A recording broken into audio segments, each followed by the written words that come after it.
Football ഇഷ്ടനോ? കളിക്കാറുണ്ട്.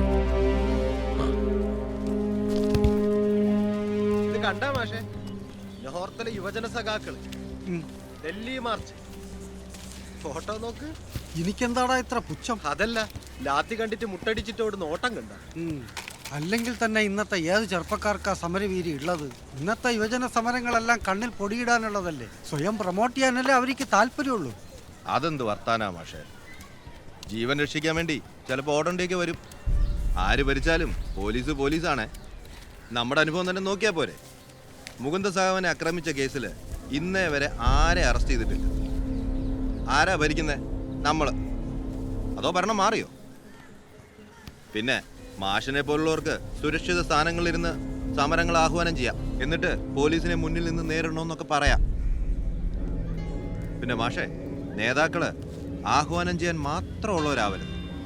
അല്ല, ഞാൻ എൻ്റെ അഭിപ്രായം പറഞ്ഞു എന്നേ ഉള്ളൂ.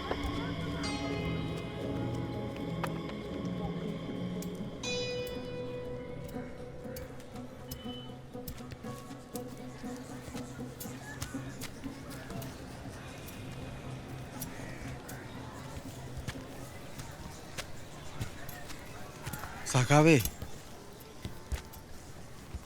പാർട്ടിയുടെ ചോര കുടിച്ച് ചേർത്ത അട്ടകൾ ഈ പ്രസ്ഥാനത്തിലുമുണ്ട്. വാചക കസർത്തുകൊണ്ട് കണ്ണിൽ പൊടിയിടുന്നവർ, സുരക്ഷിത സ്ഥാനത്തെത്തിയവർ. എന്നാൽ എല്ലാവരെയും നിങ്ങൾ ആ ഗണത്തിൽ പെടുത്തരുത്. ബൂട്ടിട്ട കാലുകളുടെ ചവിട്ടും ചുഴറ്റിയ ലാത്തിയുടെ അടിയും എല്ലു തകർത്തിട്ടുണ്ട്. ചലനശേഷി ഇല്ലാതാക്കി കളഞ്ഞിട്ടുണ്ട്.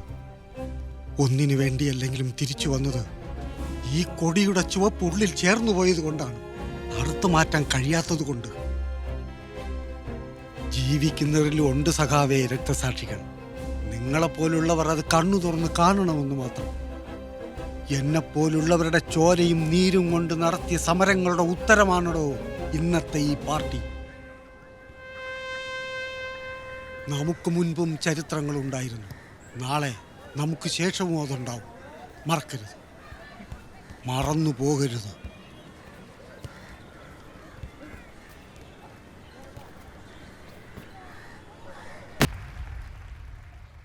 സഖാക്കളെ, പാനൂര് ഏരിയ സമ്മേളനം അതിന്റെ സമാപനത്തോടടുക്കുന്ന ഈ ഘട്ടത്തിൽ എനിക്ക് നിങ്ങളെ അഭിസംബോധന ചെയ്ത് സംസാരിക്കാൻ കഴിഞ്ഞതിൽ സന്തോഷമുണ്ട്. അധ്യക്ഷൻ ഇതുവരെ സംസാരിച്ചത് വർഗസമര ചരിത്രത്തെക്കുറിച്ചാണല്ലോ. നാളിതുവരെ നിലനിന്നിട്ടുള്ള എല്ലാ സമരങ്ങളുടെയും ചരിത്രം വർഗസമര ചരിത്രമാണ്.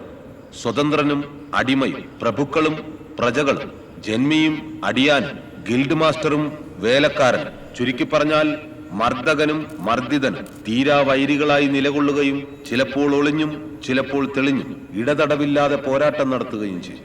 സമൂഹത്തിന്റെ ആകെയുള്ള വിപ്ലവകരമായ പുനഃസംഘടനയിലോ മത്സരിക്കുന്ന വർഗങ്ങളുടെ പുതുനാശത്തിലോ ആണ് ഈ പോരാട്ടം ഓരോ അവസരത്തിലും അവസാനിച്ചിട്ടുള്ളത്. പാടിപ്പാടി വാഴ്ത്തിയ വാക്കുകളാണ് നാം ഓരോരുത്തരും. വാക്കുകൾ മാത്രമല്ല, ആ കാലവും കാലഹരണപ്പെട്ടതാണ്, പിഴുതെറിയേണ്ടതാണ്. ഞാനിത് പറയുന്നത് ചരിത്രത്തെ നിഷേധിക്കാനല്ല, ചരിത്രം നവീകരിക്കാനാണ്. അതിനാവശ്യം ആശയങ്ങളാണ്, അക്രമങ്ങളല്ല. അതുകൊണ്ട് ആയുധങ്ങൾ കൊണ്ടെന്നെ നിശബ്ദനാക്കാനുള്ള ശ്രമങ്ങളോട് എനിക്ക് പുച്ഛം മാത്രമേ. വർഗീയ ശക്തികൾക്കും വിഘടനവാദികൾക്കുമാണ് അക്രമം കൊണ്ടാകുന്നത്.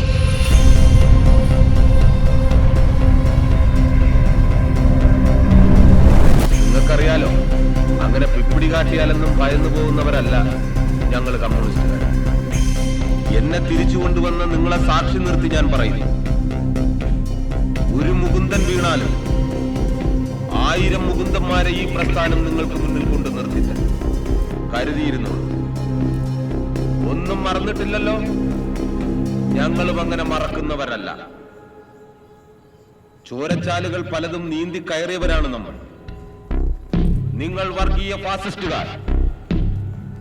ഇടയ്ക്ക് ചരിത്രമൊക്കെ ഒന്ന് പഠിക്കണം. നിങ്ങളുടെ ചരിത്രം ചതിയുടെയും വഞ്ചനയുടേതുമാണ്, വർഗീയ കൂട്ടക്കൊലകളുടെയും ഭ്രൂണഹത്യകളുടേതുമാണ്. ബിബീഷേ, ഒരു മിനിറ്റ്. എന്നാ ഇതാരെന്ന് നിങ്ങൾക്കറിയാം? എടാ, ഇത് നമ്മളെ രഘുസഖാവല്ലേ, ഈർത്ത തൊഴിലാളി യൂണിയന്റെ നേതാവാ, ഗോപിനാഥന്റെ വലങ്കൈ. എന്തേനു? അങ്ങനെ പുരോഗമന ആശയങ്ങളെ എന്താടാ? ഒന്നുമില്ല ബൈ. അതിന് ഈ പ്രസ്ഥാനം എന്നും ഇവിടെ ഉണ്ടാവും. ഈ പ്രസ്ഥാനത്തിന്റെ ശരിയും തെറ്റുമാണ് നമ്മുടെ ശരിയും തെറ്റും. വ്യക്തിപരമായി ഞാൻ അടക്കമുള്ളവർക്ക് ശരിയും തെറ്റുകളും ഞാൻ കൂടുതൽ ദീർഘിപ്പിക്കുന്നു. സമ്മേളനം വിജയകരമാക്കിയ എല്ലാവർക്കും എന്റെ നന്ദി. ലാൽ സർ. സമാപന സമ്മേളനത്തിന്റെ നന്ദി പ്രകാശനത്തിനായി സഖാവ് കുഞ്ഞനന്ദൻ മാഷിനെ വേദിയിലേക്ക് ക്ഷണിക്കുന്നു.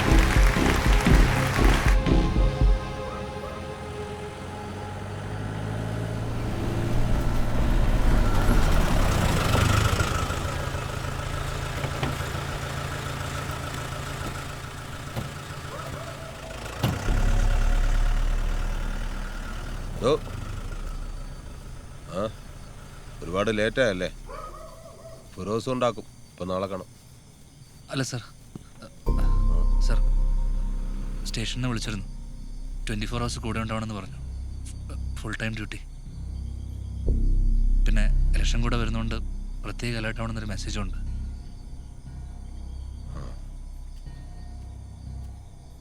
ഫിറോസേ, ഓഫീസ് റൂം ഒന്ന് സെറ്റ് ചെയ്തേക്ക്. ഇന്ന് തൊട്ട് ദാസും ഉണ്ടാവും. ശരി. ഒരുപാട് തവണ ശത്രുക്കള് ബോംബെറിഞ്ഞ ചരിത്രമുണ്ട് ഈ വീട്ടിന്. പേടിയുണ്ടാ? എന്നാ ചെല്ലേ.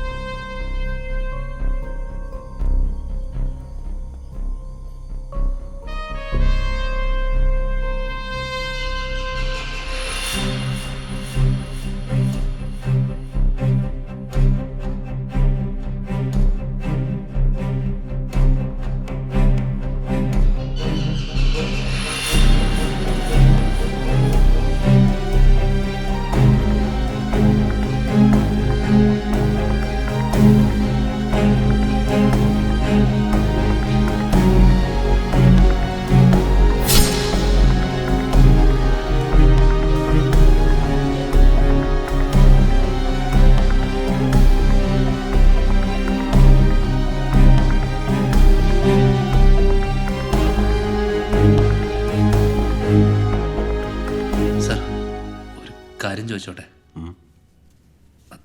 സഖാവിന് പാർട്ടിയിൽ ശത്രുക്കളുണ്ടോ?